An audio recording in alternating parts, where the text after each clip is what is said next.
writer, founder of a literary magazine, cozy vlogger, and a girl chasing her dreams. We are hanging out in my cozy room for another just sit down video.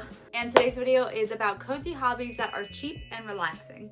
Don't mind that I have my notes sitting here right in front of me. Lately, everyone has been wanting to go analog or off their phone. And for the last few years, I have been an advocate, an enthusiast, a connoisseur of cozy hobbies. There's truly nothing I love more than a night in with a warm dinner, a crispy Dr. Pepper, cozy show on TV for background noise, and some hobbies to just kind of like unwind and get my mind off of things. And so today I'm giving you a list of cozy hobbies to add into your night in routine. First of all, reading. Y'all know that I love a good book, and reading a good book, however you read books, with a cozy ambiance on in the background and a comfy blanket is just a top tier experience for me personally. Number 2, journaling. I just recently got back into journaling and kind of learned how it works for me. You can write down your thoughts, your dreams, what's been going on in your life lately, or you could even look up some good journal prompts to kind of clear your mind. There are plenty of them on Pinterest and Substack. Number 3, puzzles. This could be Lego, this could be jigsaw puzzles, or even like puzzle-like games with multiple people. You can get jigsaws from the dollar store. You can get knockoff Lego sets for pretty cheap on Amazon. Great addition to a night in, and they're also good for your brain. Adding on to that, I'm gonna add iPad games for my number 4. This is kind of an exception, considering that when you're on your iPad, you're still looking at a screen. I still think that iPad games are a great way to get off of my phone, get off of social media, and unwind. I personally love doing a crossword and a word search. Number 5, we were talking about coloring and painting. Just the same as like jigsaw puzzles, you can find a lot of coloring books and painting tools at the dollar store or for pretty cheap at other stores, even like used bookstores or Amazon.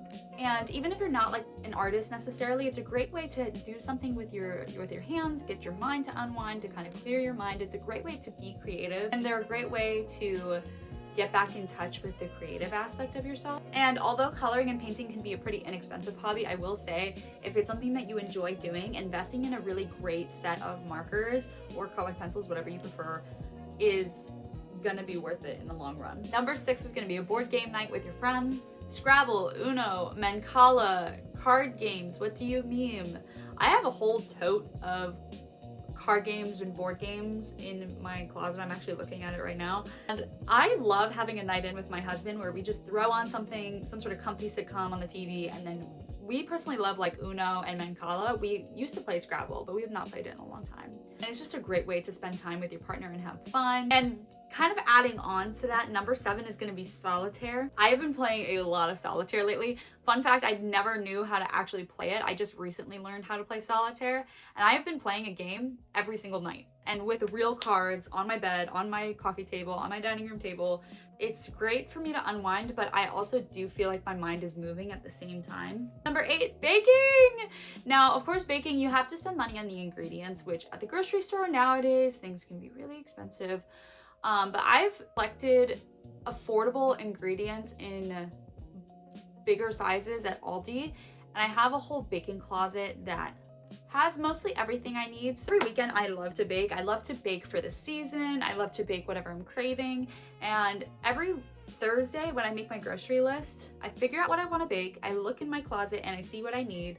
And I've kind of gotten to the point with baking where I mostly just have to get maybe one ingredient when I go to the store, or I have to stock up on stuff. Because of that, baking has become an extremely affordable hobby for me. It's yummy, it's delicious. I often give people baked goods as gifts. It's probably one of my favorite cozy hobbies for sure. Number 9, moving theme nights. I really want to do one soon with Pride and Prejudice. That get your friends together, snuggle up on the couch, make themed foods for whatever movie you're choosing, and have a great night in that's creative and still affordable. Number 10 is gonna be like crocheting, cross-stitching, knitting.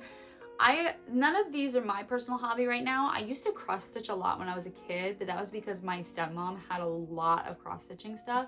I know so many people who love doing this, and I know it's great to just like unwind your mind because your hands are just kind of moving and you're not like really focused on anything. Plus you get to make really cute things and keep. Number 11 is a picnic outside, and it is spring. It is the perfect time to have an outdoor picnic. I live in Florida, so we have maybe a month at most before the heat becomes 100 degrees and the humidity becomes 100 degrees. So I am trying to take every moment I can to just sit out in my backyard and enjoy the sun.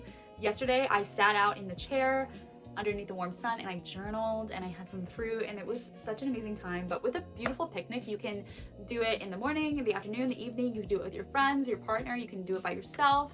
And it's a great way to get outside, but still in a very cozy, affordable way. Number 12, this one is also kind of an exception, but that is going shop browsing. Now, obviously, you're gonna have to have a lot of self-control here to not spend like a ton of money. I would say over the years, I've kind of gained that self-control. But getting out of the house, whether you're with a friend or you're by yourself, getting a little iced coffee at a nearby coffee shop and going from shop to shop to shop and just like browsing at things that you really love and enjoy, whether that be bookstores or craft store, I think is such a great cozy hobby that gets you out of the house. All right, guys, those are all of the affordable cozy hobbies that I have for you today. Which one is your favorite? Is there one that you're wanting to try? Feel free to let me know down in the comments. If you like videos like this, please like, comment, and subscribe for more. It helps small channels like mine grow. I am an author, so I do some writing content, I do some bookish content, I do cozy vlogs, and I will see you guys in the next one. Bye.